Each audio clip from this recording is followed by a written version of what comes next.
देख रहे हैं पुलिस वाला वेब न्यूज और मैं हूं आपके साथ कंचन। बालाघाट जिले में इस बार किसानों से समर्थन मूल्य पर धान खरीदी 28 नवंबर से प्रारंभ की जाएगी, जो 16 जनवरी तक चलेगी। किसानों की सुविधा को ध्यान में रखते हुए इस बार कुछ बदलाव किए गए हैं। इस संबंध में सहकारी मर्यादित बैंक के सीईओ पी जोशी ने जानकारी देते हुए बताया कि धान उपार्जन हेतु स्लॉट बुकिंग का कार्य 17 नवंबर से प्रारंभ है। जिले के कृषक ई उपार्जन पोर्टल के माध्यम से अपनी स्लॉट बुकिंग कर सकते हैं।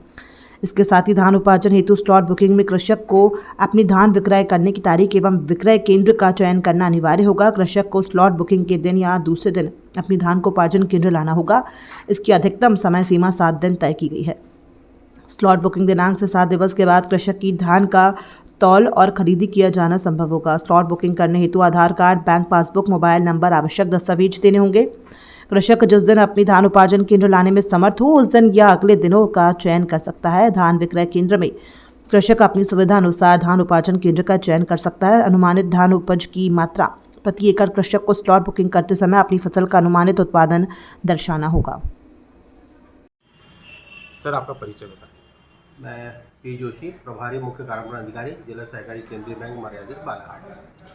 सर, धान खरीदे को लेकर इस बार जो है क्या क्या चेंजेस किए गए हैं, क्या क्या नियम जो धान है? खरीदी के लगभग नियम तो वही हैं जो पिछले वर्षों में थे। इस बार किसानों को स्लॉट बुकिंग की सुविधा दी गई है कि वे अपना स्लॉट जो है बुक कर सकते हैं और स्लॉट की जो अवधि है वो 7 दिवस है। 7 दिवस में किसान को अपना धान देना है। सर, ऐसी कितनी समितियां हैं अभी भी जिनके ऊपर शॉर्टेज है और जिन्होंने शॉर्टेज जमा नहीं किया और वो केंद्र अभी भी जो है वास्तव में असमंजस में है? हाँ, हमारे यहाँ जैसे 126 समितियाँ हैं कार्यरत और 65 समितियाँ पात्र हैं।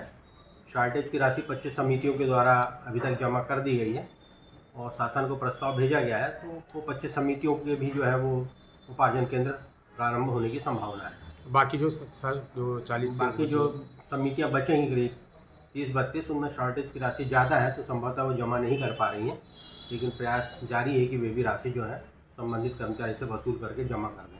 सर, अगर वो जमा नहीं कर पाते या आप जमा नहीं करवा पाते, ऐसी स्थिति में उन केंद्रों का क्या होगा? ऐसी स्थिति में उन केंद्रों में स्व सहायता समूह को, एफपीओ को व्यवस्था की जा रही है शासन के द्वारा।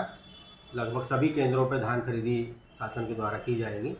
स्व सहायता समूह को जो है चयन कर लिया गया है, उनको धान खरीदी का जिम्मा सौंपा जा रहा है।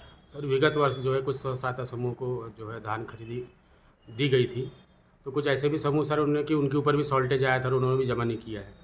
अब इसके संबंध में तो विस्तृत जानकारी बैंक को नहीं है कि उनके ऊपर क्या शॉर्टेज थी करके, तो उसकी जानकारी तो संबंधित NRLM से ही आपको प्राप्त हो पाएगी। सर, जिन समितियों को शॉर्टेज हुआ है और वो जमा नहीं कर पाए हैं, क्या दोबारा उसी महिला जो समूह है उन्हीं को दोबारा दिया गया है इस बार? जिनने राशि जमा कर दी है तो ऐसे तो केंद्र खुल जाएंगे और समूह भी जिनके यहाँ शॉर्टेज हुई थी संभवतः उन्होंने भी कुछ राशि जमा की है कुछ समूह के द्वारा, तो शॉर्टेज की राशि जमा करने पे केंद्र ओपन हो सकता है। सर, कई बार शॉर्टेज की जो प्रॉब्लम की उनका जो केंद्र प्रभारी को कहना रहता है कि जो है जो ट्रक के जो मतलब चालक है और जो हेल्पर है वो भी धान चोरी करते हैं बीच में। कई बार बारदानों की बहुत बड़ी समस्या आ जाती है, छोटे बारदाने आ जाते, फटे बारदाने आ जाते हैं। समस्याएं तो होती हैं और बहुत कुछ परिस्थितियां भी होती हैं, लेकिन किंतु समितियों को सजगता से कार्य करना अनिवार्य होता है और काफ़ी ट्रांसपेरेंसी आज धान खरीदी के पोर्टल में आ गई है, जिसमें कि प्रथम तौल काटा, द्वितीय तौल काटा, तो शॉर्टेज होने की संभावना काफ़ी कम है। और यदि कुछ शॉर्टेज यदि प्रथम तौल काटे और के बाद में आती है तो समिति को जो है उसका बेनिफिट मिलता है, उनको वो शॉर्टेज उनके अकाउंट में नहीं आती, वो संबंधित ट्रांसपोर्टर से या गोदाम से वसूल की जाएगी। नहीं, ऐसी बार FIR तक हो चुकी थी पिछली बार, लेकिन कोई कार्रवाई नहीं हुई उस पर। ऑन हाँ, स्पॉट एक आध पकड़ने के जगह कुछ बाद ऐसी मतलब स्थिति आई थी कि जहाँ ट्रक ड्राइवर के द्वारा जो है धान उतार लिया गया था, तो फिर कार्रवाई जो है शासन के स्तर से होती है।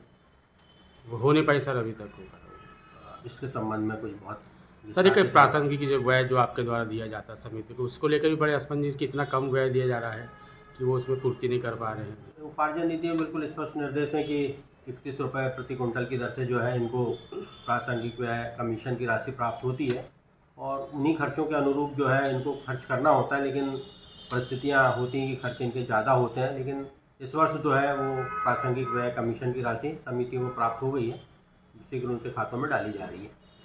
सर, जिले के किसानों से धान खरीदी हेतु आप कुछ निवेदन करना चाहें, कुछ संदेश देना चाहेंगे? 17 तारीख आज से जो है किसान अपना जो है स्लॉट बुक कर सकते हैं और इस बार ये स्वतंत्रता किसानों को दी गई है कि वो किसी भी केंद्र से बंधे हुए नहीं हैं। यदि उन्हें लगता है कि उन्हें इस केंद्र में नहीं किसी दूसरे केंद्र में धान देनी है तो यह स्वतंत्रता किसानों को है कि वे अपना स्लॉट उस केंद्र में बुक कर लें, और स्लॉट बुकिंग के बाद 7 दिन की जो अवधि होगी उसमें उन्हें धान देना है। यदि उस स्लॉट बुकिंग में धान नहीं दे पाते हैं तो उस स्लॉट को समय रहते कैंसिल कराएं और अपना नया स्लॉट किसान बुक कर सकता है। और यह जो खरीदी है 15 जनवरी तक होनी है, इसलिए कृषक भाई जो हैं वो अपना समय स्वयं चूज़ करें और उस समय अवधि में अपना धान जो है जिस मनपसंद केंद्र में देना चाहें बिल्कुल दे सकते हैं। सर जैसा कि आपने बताया कि 7 दिन का समय मिलेगा किसानों को अपने धान बेचने का केंद्रों में, अगर 7 दिन के बाद अगर बेचना चाहे तो उसे स्लॉट कैंसिल कराना पड़ेगा, आगे का स्लॉट लेना पड़ेगा, उसको अगला स्लॉट लेना पड़ेगा। और एक बार स्लॉट बुक होने के बाद में किसान 2 बार 3 बार भी अपना जो है धान उस अवधि में दे सकता है। उसके बाद सिर्फ स्लॉट बुक करने के बाद सिर्फ 1 वीक का टाइम रहेगा। हाँ, स्लॉट बुकिंग के बाद 1 सप्ताह का समय है उसके पास।